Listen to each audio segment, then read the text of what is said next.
Creating a Garden, Step 1. This time I knew I had to do something different. So I decided to start my garden. I'd start with reading. Books like this, Beginner's Guide to Growing Great Vegetables by Lorene Edwards Faulkner. And I knew I needed an old farmer's almanac, but I didn't know why.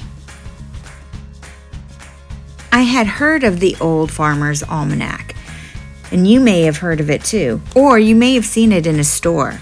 But it's been around since 1792, and it was started by Robert B. Thomas with the intent of being useful with a pleasant degree of humor.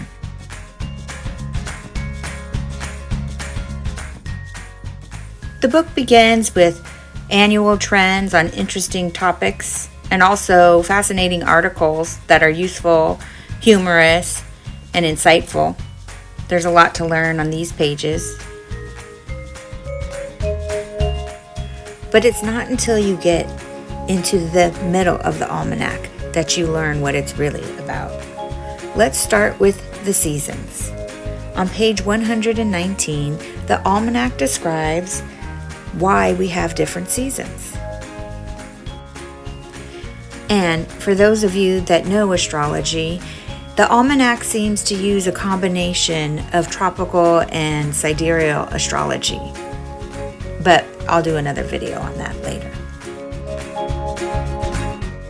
So we've started with why we have seasons on page 119. And then they talk about how they predict the weather. And they use mostly sunspots for their predictions. But in addition to the solar activity, on page 263, the almanac tells how they can foretell the weather based on the moon's entrance into any of its quarters, depending on the time of the change. So we have seasons, we have weather, we have sun, we have moon. The predictions for the regional weather are contained in the almanac as well. And they do reflect how accurate was their forecast last winter. All right, let's talk about the almanac, gardening, and astrology.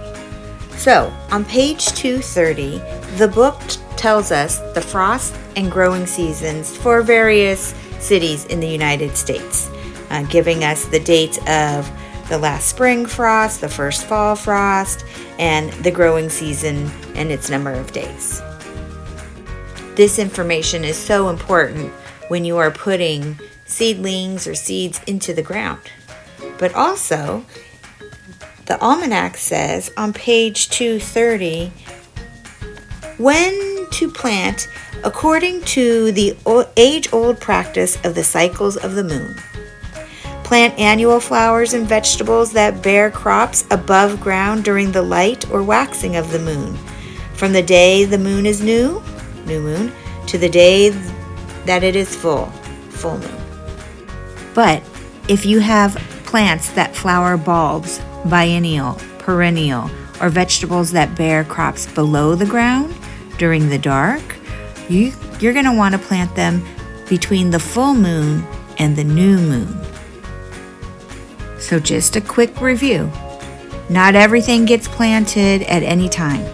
It depends on how it grows, above ground or below ground, and if you're going to plant them between the new moon and the full moon, or the full moon and the new moon.